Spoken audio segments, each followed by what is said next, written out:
Hi all, myself Vishnuvi. Welcome to my channel, Vishnu Lives. Basically, I am an international student. I recently traveled to Toronto from India. I'm a student of Master of Management course in Crantal University in New Brunswick. It's a separate province. I had to travel 2.5 hours from Toronto. So I got my visa or PPR on 5th of March. Then I got my visa stamped in my passport by end of March, and I was planning to travel on April 26 via Emirates through Dubai.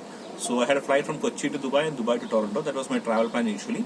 But unfortunately, on 22nd of April, the Dubai government, UAE government has come up with a travel ban, and later on, our Canada government also come up with a new travel ban for 1 month, because of which I couldn't travel. My flights were cancelled from 26th. So I was in search of certain travel plans after that. My agency was Santa Monica. All my visa process was done through Santa Monica, Cochin, and my all tickets were reserved through Santa Monica Tours and Travels at Cochin itself. So I was in direct contact with them for this kind of having an alternate route to travel to Toronto. Many routes come up in my mind, and everything was getting blocked up in between. Like there was a route to Sri Lanka, there was other route to Maldives. Then some people were telling to go to Nepal, and one of the favorite route we had in mind was Dubai only, to take a 3-day quarantine. But they didn't open their gates to us. Almost Sri Lanka and Nepal has closed down the entry to Indians, and Maldives also later they was also closed, and only left out was Dubai, that was also not opening. So we were in search of routes and alternate routes to get into Toronto, because my first semester is almost over and I've been in the second semester. My first paper was on in the second semester. 2 months after 2 months I got a semester break of 4 months. During that time I cannot travel, because normally the entry to Toronto or entry to Canada is allowed only 14 days prior to the start of our class. So in that 4 months is very crucial for me, because I had to do a full-time job that time, so I can earn and pay my second year fees. That was an area which I had to focus that time. So I was I was trying to get into Toronto. So I look forward to certain routes, and when one day I think it was on 11th of this May, Santa Monica team called up and asked, there's a route coming up, whether you are ready to come in that route. So the route was via Egypt. So I asked them whether Egypt is a safe area to travel, a safe passage to travel. So they told they are doing something on that, they are working on that. We are planning for an e-visa, it's a group visa they will be providing. But then I had also asked to take an RT-PCR. Then 11th evening I took an RT-PCR. So my results were available by 12th morning, 12th afternoon, I think 12th afternoon it was available. There was a person accompanying me, and he was tested positive and I was tested negative, and he couldn't travel. And that time Santa Monica team has changed their plan of travel to Egypt, and they have come up with an alternate route. The route was from Cochin to Muscat, that is in Oman, from Muscat to Frankfurt, and Frankfurt to Toronto. And we had a layer of 12 hours in Muscat. That was the main thing they planned. That was for the RT-PCR results, because it's around 8 hours it will take for the RT-PCR. So we took a flight on 12th morning. It was 12th morning. We took I think it was 12th. I think 12th I took a flight from Cochin. Then I reached Muscat by 12th afternoon. Then around 1 o'clock I arrived. Then they took an RT-PCR test. That around 1 o'clock it was arranged by the Santa Monica team itself. Then I took a layover of around 12 hours in a hotel. The hotel also was booked by Santa Monica. It was well arranged by the team. So it's inside the airport itself. That travel as well as all arrangements were made inside the airport itself. And the COVID test was also arranged in the transit lounge. So we just had to move out of the transit lounge and take an RT-PCR test, and just move on to the hotel, which is on the 5th floor. That name is Air Hotel Hotel. Then I stayed there for 12 hours.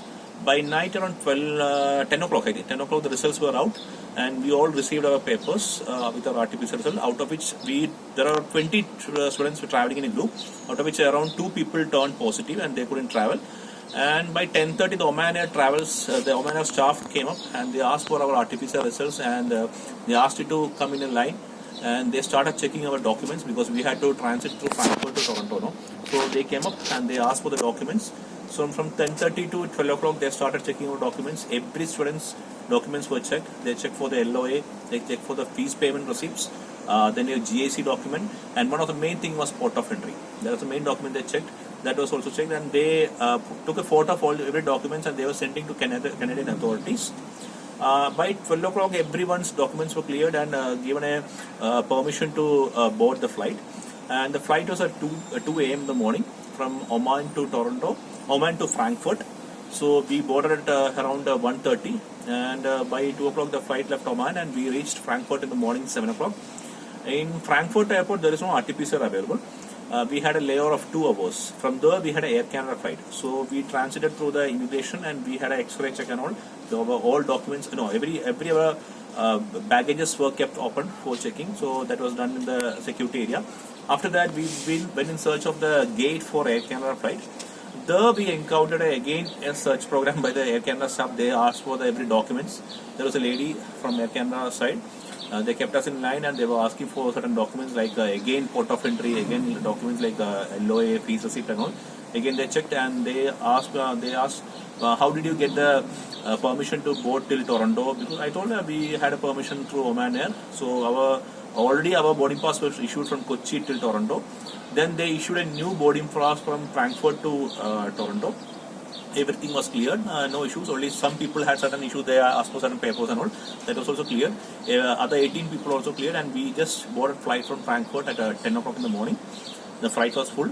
Then we traveled from Frankfurt to Toronto, and we reached Toronto by 11:45. That is 13th afternoon, 11:45 reached, and we were in the immigration area, and the people were wondering how did we come to Toronto into an entire road, because for last 10 days nobody was traveling, and only around 10 to 20 people were there, out of which 18 students were we, and some 2 or 3 passengers were left out who were there in the immigration area. The rest of the airport was completely, what we can say, it was deserted. Nobody was there in the airport, only we passengers were there. And there are certain issues which they raised up. They told you travel through an indirect route from Toronto to Toronto, from Oman, it's Muscat. Then you travel to Frankfurt, then Frankfurt to Toronto. In that case, you should have had an RT-PCR from Frankfurt as a last point of entry. The immigration officer pointed out that he took out the printout of the rule which has been mentioned that you can take an RT-PCR from the third country, but that country should be the last point of entry to your Toronto or to Canada. That means the last point of entry, transit route, you should get an RT-PCR. So we told we didn't have a RT-PCR available in this German airport, that is Frankfurt airport. Only thing which we had only the RT-PCR result from Oman, and that was within the 48 hours, within the 24 hours. We took it on 12th afternoon. We arrived in Canada on 13th afternoon. So it was within 24 hours which the results were valid, and normally the results are valid for 72 hours. So we told that this is the case, and they told okay, right now we are allowing you to enter, and they issued the study permits. We were warned by the immigration officer. Then they were very helpful also. They were very supportive also. Then we spoke to health department officials over there. They checked our RICAN app, and we were allowed to go forward to take our luggage and take our COVID test in the Toronto airport, Pearson airport. Then we took an RT-PCR. After which we have handed over again one more kit for taking the RT-PCR in the 8th day of our quarantine. Then we moved on to a hotel quarantine. My hotel was filled in by Marriott. That was nearby to the airport itself. It was around 2 to 3 minutes drive from the airport, and already the vehicle was waiting for us. Around 2 hours we spent in the airport for clearing salt and getting our luggages back. And we reached room by around 3 o'clock, and we were settled down.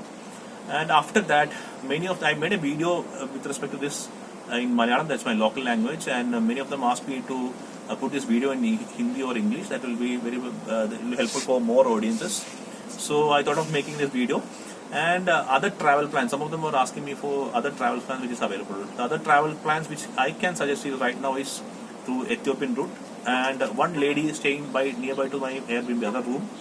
She came through Maldives. That was the last day of the ban through Maldives. She traveled on 11th, I think. 11th, it was the last day for Indians to travel. Indians were allowed in Maldives. So they traveled on 11th. So they were also cleared. And other people were traveling from India to Ethiopia. They took a 2.5 day quarantine, in which the RT-PCR was included. Then traveled from Ethiopia to Toronto. That was also allowed. Some people traveled to Montreal also. That was also allowed. Another case I came through was Egypt. Right now, most of them are traveling through Egypt. So that is also a safe case. If you have a good industry or supporting company, which can help you through this travel plan, then it will work well. The cost is a little bit high. In our case, it took around 1,40,000. And for other cases like Ethiopia and Egypt, they are asking for 1,80,000. There are certain issues in that because there's a lot of security and safety issues in that. So they are taking care of that. All the expenses will be incurred with respect to your RT-PCR result, your stay in a 4-star hotel, and insurance also include. Travel insurance is also include. That's one of the main thing, because if you get test positive, no, you should pay from your pocket if there is no travel insurance. In case of Egypt and Ethiopia, the main positive thing is we will be getting a visa. You can get out of the airport.